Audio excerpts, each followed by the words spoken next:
వృశ్చిక రాశి వారికి ఈ వారం అనుకూలంగా ఉంటుంది. వృత్తి ఉద్యోగాల పరంగా, ఆరోగ్యపరంగా కొన్ని జాగ్రత్తలు తీసుకోవాలి. కష్టం తగిన ప్రతిఫలం లభించినప్పటికీ శత్రువులు అధికంగా ఉండడం, మీ మాట వినకపోవడం, చెప్పిందే చేసిందే మరి 10 సార్లు చేయడం, ఇటువంటివి జరుగుతుంటాయి. ద్వితీయ పంచమాధిపతి అయిన గురువు అష్టంలో ఉన్నారు. ఆరోగ్యరీత్యా ఎటువంటి ఇబ్బంది లేదు.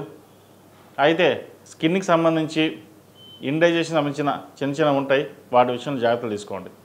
సంతాన పురోగతి బాగుంటుంది. సంతానానికి మంచి ఉద్యోగం వచ్చే అవకాశం గోచరిస్తోంది. వివాహాది శుభకార్యాల విషయంలో కూడా ఒక నిర్ణయానికి వస్తారు. 10 మందికి సహాయం చేయాలి అని యోచన చేస్తారు. మన పిల్లలకు మంచి సంబంధం చూద్దాం, వచ్చిన సంబంధాన్ని ఖరారు చేసుకుందాం అనే భావనలో ఉంటారు. ఏదైనా సరే జాతక పరిశీలన చేసుకుని ముందుకు వెళ్ళడం చెప్పదగినది. ప్రభుత్వ పరంగా ఉద్యోగం కోసం ప్రయత్నం చేస్తున్న వారికి ప్రభుత్వ పరంగా ఉద్యోగం లభిస్తుంది. చిరకాల వాంఛ నెరవేరిందన్న భావన ఏర్పడుతుంది. సాఫ్ట్వేర్ రంగంలో ఉన్నవారికి, సినీ కళా రంగంలో ఉన్నవారికి కొన్ని అనుకూలమైన అవకాశాలు కలిసి వస్తాయి. చేజారిపోయిందన్న ఉద్యోగం చేతికి రావడం, అదేవిధంగా విదేశాలకు వెళ్ళాలనుకునే వారికి అనుకోకుండా అవకాశాలు రావడం, మనం విదేశాలకు వెళ్ళగలమా అనే వారికి కూడా ఒక అవకాశాలు కలిసి వస్తాయి. పరమేశ్వర దయ వల్ల అనుగ్రహం, మంచి విదేశాలకు వెళ్ళే అవకాశం కలిసి వచ్చింది, ఉపయోగించుకోవాలనే భావన మీకు ఏర్పడుతుంది. జీవిత భాగస్వామి సలహాలు సూచనలు చక్కగా పాటించడం చెప్పదగినది. వ్యాపార రంగంలో కూడా మీరు కోరుకున్న స్థానాన్ని పొందగలుగుతారు. భూ సంబంధించిన విషయ వ్యవహారాలు, కోర్టు వ్యవహారాలకు సంబంధించిన వ్యవహారాలు కాస్త చికాకు పెడతాయి.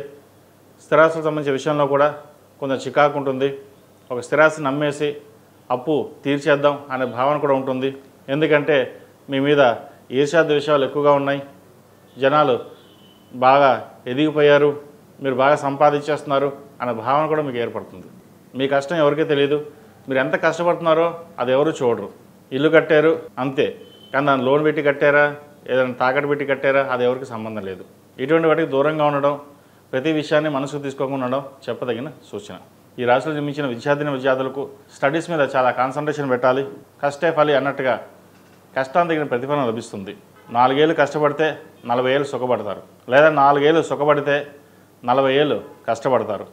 స్నేహితులకి దూరంగా ఉండడం, డబ్బు ఖర్చు చేసే విషయంలో కూడా ఆచితూచి వ్యవహరించడం చెప్పదగిన సూచన. విదేశాల్లో ఉన్నవారికి ఉద్యోగ ప్రయత్నాలు చక్కగా చేసుకోవచ్చు, మంచి అవకాశాలు కలిసి వస్తాయి. విదేశీ విద్య కోసం ప్రయత్నాలు చేస్తున్న వారు కూడా కాలం అనుకూలంగా ఉంది. అయితే డాక్యుమెంట్ విషయంలో అన్నీ పరిశీలించుకునే ముందుకు వెళ్ళండి, ఎటువంటి ఇబ్బంది లేకుండా ఉంటుంది. ఈ రాశిలో జన్మించిన స్త్రీలకు వృత్తి ఉద్యోగాల పరంగా, వ్యాపార పరంగా అనుకూలంగా ఉంది. వచ్చిన అవకాశాలని సద్వినియోగపరుచుకుంటారు. భూ సంబంధించిన వ్యవహారాలు చక్కగా ఉన్నాయి. ఒక ఇల్లు కానీ ఫ్లాట్ కానీ కొనుగోలు చేస్తారు. పెద్దల ఆరోగ్యం పట్ల కొన్ని జాగ్రత్తలు తీసుకోండి. మహాలయ పక్షాలు అయిపోయింది, నవరాత్రులు ప్రారంభమయ్యాయి కాబట్టి ప్రతిరోజు అమ్మవారికి ఆరవలి కుంకుమ, కుబేరు కుంకుమతోటి అమ్మవారిని పూజించండి. మూలా నక్షత్రం రోజున 29వ తారీఖు నాడు దగ్గరలో ఉన్న గుడిలో ఎక్కడైనా సరే చండీ హోమం చేయించుకోవడం చెప్పదగిన సూచన. ఈ రాశిలో జన్మించిన వారికి కలిసి వచ్చే సంఖ్య 8, కలిసి వచ్చే రంగు రెడ్. ఏదైనా పని మీద బయటకు వెళ్ళేటప్పుడు మంగళవారం కానీ గురువారం నాడు కానీ వెళ్ళండి, మంచి ఫలితాలు సంప్రాప్తిస్తాయి.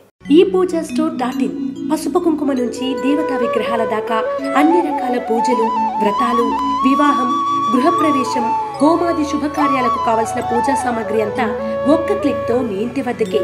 నేడే ఆర్డర్ చేయండి మీ ఈ పూజా స్టోర్.in లో. One stop for all puja needs.